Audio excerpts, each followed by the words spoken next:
When emotional harm comes from a narcissistic woman, the first and most crucial step is to recognize the manipulation as it begins to unfold. Most people don't notice it in the early stages because it rarely presents itself as cruelty. It often comes wrapped in charm, intensity, and a sense of emotional urgency. Narcissistic dynamics tend to develop slowly, almost imperceptibly, like a gradual tightening of psychological threads. You may feel drawn in by her charisma, her attention, or the way she seems to understand you. But beneath that surface lies a subtle erosion of your emotional grounding. The manipulation usually begins with small distortions of your reality. She questions your memory, challenges your intentions, or makes you doubt your emotional responses. Gaslighting isn't always loud or dramatic. Sometimes it's delivered quietly. "I never said that." "You're overreacting. You misunderstood me." Statements designed to make you question the validity of your own inner compass. And once you begin doubting your internal world, you become much easier to control. Narcissistic behavior thrives in this space of self-doubt. Another early marker is the cycle of unpredictable emotional shifts. You might experience moments when she is warm, affectionate, or intensely attentive, followed by periods where she is distant, irritated, or cold. These fluctuations are not random, they are psychological conditioning. The unpredictability keeps you emotionally invested, always trying to return to the good moments, hoping to stabilize the connection. In reality, the instability is the very mechanism she uses to maintain emotional leverage. The key is to attune yourself to your own emotional responses, because your body often recognizes the manipulation before your mind does. Notice the tension, the confusion, the subtle feeling that something is off. Pay attention to how your self-image changes around her. If you feel smaller, quieter, unsure, or constantly on guard, those sensations are early warnings that your emotional boundaries are being breached. Recognizing the manipulation early is not about blaming her, it's about reclaiming your awareness. When you can name the pattern, you begin to break its influence. You detach from the illusion and see the dynamic as it truly is, an unhealthy psychological loop designed to keep you dependent. Awareness is the first act of liberation, because what you can see clearly you can finally choose to walk away from. The truth is simple. You cannot protect yourself from what you refuse to acknowledge. Once you begin to recognize the manipulation, the next essential step is to stop reacting to her provocations. This may sound simple, but in practice it requires discipline, awareness, and emotional self-governance. A narcissistic woman relies heavily on your reactions, your frustration, your explanations, your need to defend yourself, because those reactions give her psychological leverage. They tell her where your emotional triggers are located and how deeply she can influence your internal state. What appears as conflict on the surface is often a kind of psychological game beneath it. She may say something subtly insulting or dismissive, not because she believes it, but because she wants to see how quickly you respond. She may create unnecessary arguments, shift blame, or twist your words just to spark an emotional response. Each reaction you give becomes data she uses to shape the next cycle of manipulation. Your anger fuels her sense of control, and your attempts to clarify or justify only deepen her ability to distort the narrative. The real challenge is that your instinct, especially when you feel misunderstood or wrongly accused, is to respond, to correct the story, to defend your character, to restore a sense of fairness. But narcissistic dynamics don't operate on fairness, they operate on emotional energy. The more energy you give, the less grounded you become, and the more grounded she feels. When you stop reacting, you disrupt the entire system. Silence, calmness, or measured responses deny her the emotional charge she depends on. You stop feeding the cycle, and in doing so, you regain your psychological footing. This isn't about being passive, it's about being strategic. You choose not to engage in pointless battles because you understand that these battles were never designed for resolution. They were designed for control. Think of your emotional reactions as currency. Every time you pay with anger, frustration, or desperation, you make her position stronger. But when you withhold that currency, when you stay calm, concise, and emotionally neutral, you change the dynamics entirely. She loses the ability to destabilize you, and that loss often reveals the depth of her dependence on conflict. The power you reclaim by not reacting is profound. It signals that you are no longer willing to be emotionally recruited into battles that lead nowhere. Remember this: when you stop reacting, you stop being controlled.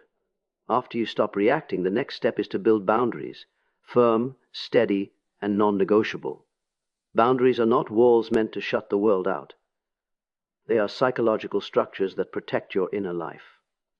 With a narcissistic woman, boundaries become essential because without them, her emotional influence seeps into every part of your thinking. She will test your limits, stretch your tolerance, and subtly condition you to accept behaviors that once would have been unacceptable. Boundaries restore the sense of where you end and where she begins. Most people imagine boundaries as statements, things you say out loud, but the most powerful boundaries are behavioral. They show in your consistency, not your explanations. You don't need long speeches about what you will no longer tolerate. You simply stop allowing certain patterns to continue. You limit access to your time, your vulnerability, and your emotional availability. You reduce the window through which she can manipulate your inner world. Narcissistic behavior weakens when there is less space for it to operate. Creating distance is part of this process. Not dramatic distance that seeks to punish her, but conscious distance that allows you to breathe and think clearly. Emotional distance allows you to observe the dynamic without being consumed by it. Physical distance gives you the time to regulate yourself instead of reacting reflexively. The space you create becomes a mirror, revealing not only her patterns, but also your own tendencies, your desire to fix, to please, to absorb responsibility for things that are not yours. This awareness is what Jung emphasized, the ability to see your own shadow, your own unconscious roles, and reclaim your autonomy. And then there is the boundary of silence, choosing not to overshare. A narcissistic woman often uses your vulnerabilities as strategic tools. When you limit what you reveal, you limit what she can use. You are no longer offering the emotional raw materials she needs to construct her manipulation. This is not secrecy, it is self-preservation. Not every part of you needs to be accessible, and not every thought deserves an audience. When your boundaries are steady, her influence begins to lose its shape. She may react with confusion, resistance, or even anger, but that reaction is a sign that the old dynamic is dissolving. You are no longer predictable, which means you are no longer easily controlled. Hold this truth firmly. The boundaries you set are the lines that lead you back to yourself. Once your boundaries begin to take shape, something remarkable happens. You realize how much of your emotional energy had been tied to gaining her approval. This is one of the most subtle traps in any relationship with a narcissistic woman. You start believing that if you could just communicate a little better, prove your loyalty a little more, or stay patient long enough, she would finally acknowledge your worth. But this is an illusion that keeps you emotionally captive. A narcissistic personality depends on an imbalance of validation. She takes it, but rarely gives it back in any meaningful or consistent way. The more you look to her for reassurance, the more power you hand over. And the tragedy is that you may not even notice it happening. It often begins with confusion, followed by self-doubt, and eventually a deep craving for the occasional moments she offers warmth or interest. What you're craving isn't love. It's permission to feel secure again. That permission should come from within you, not from someone who benefits from withholding it. The shift begins when you decide that your healing is more important than her opinion of you. When you no longer depend on her emotional responses to define your value, you step out of her psychological orbit. Jung spoke about individuation, the process of becoming who you truly are by integrating what you've ignored or abandoned in yourself. This is exactly where your focus must turn. You begin to reclaim the parts of you that shrank under her criticism, the ambitions you set aside, the confidence that dulled over time. Healing in this context isn't merely recovery, it's reconstruction. You reconnect with activities, people, and environments that nourish your identity. You strengthen your internal voice so it becomes louder than her judgment. You begin making choices that serve your growth rather than her approval.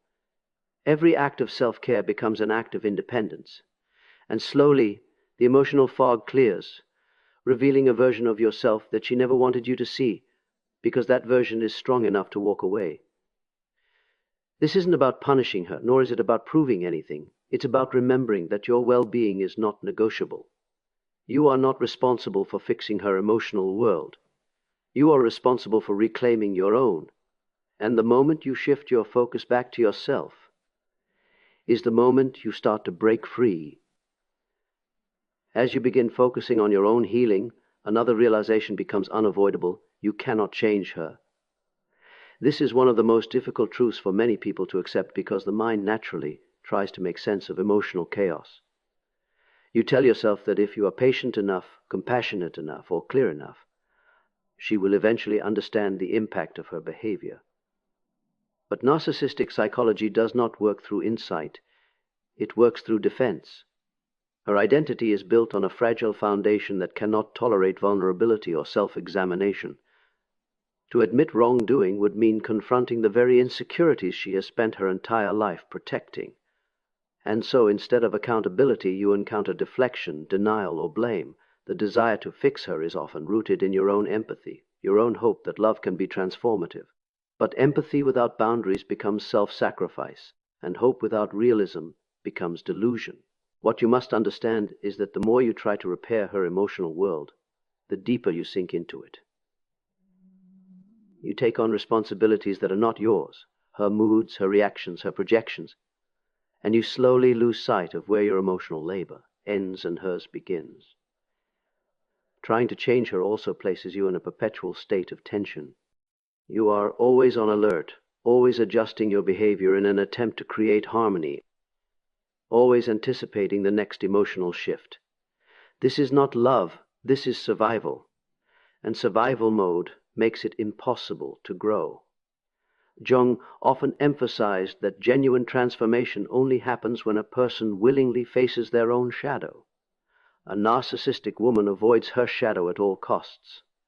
You cannot force someone into self-awareness who does not believe there is anything to look at. The most liberating moment comes when you stop trying to rescue her from herself. When you accept that her inner wounds are not your responsibility, you reclaim your strength. This acceptance does not make you cold or indifferent. It makes you realistic. You stop pouring energy into a well that has no bottom. You stop offering solutions to someone who benefits from the chaos remaining unsolved. And you begin redirecting that energy toward your own growth. Letting go of the desire to fix her is not an act of abandonment. It is an act of clarity. It allows you to finally see the difference between love and self-destruction. Release the illusion of changing her, and you free yourself to finally change your own life. There comes a point in this emotional journey where awareness, boundaries, calmness, and self-healing naturally lead to a final decision. Either you limit contact to the bare minimum, or you walk away completely. This isn't a dramatic gesture or a punishment. It's the logical conclusion of understanding a dynamic that has no room for your growth. When you finally see the pattern for what it is, you also begin to see the toll it has taken on your mind, your confidence, and even your sense of identity.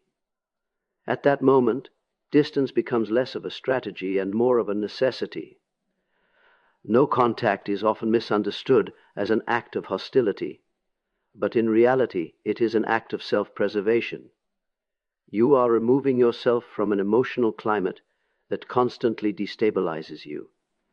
You are breaking the cycle of reaction, reconciliation, and renewed manipulation. You are stepping away from a psychological loop that has conditioned you to accept pain as normal. The absence of contact allows your nervous system to recalibrate and your mind to remember what peace feels like. It gives you the clarity you couldn't access when you were caught inside the storm. For some people, no contact may not be feasible because of shared commitments, children, or responsibilities. In such cases, controlled contact becomes the alternative, a deliberate, structured form of communication that removes emotional vulnerability from the equation. You speak only when necessary. You answer briefly. You don't explain, defend, or debate. You keep your inner world sealed off, no longer offering the emotional material she once shaped and distorted. Controlled contact is not coldness, it's containment. You are managing the environment so you can minimize harm while maximizing your stability.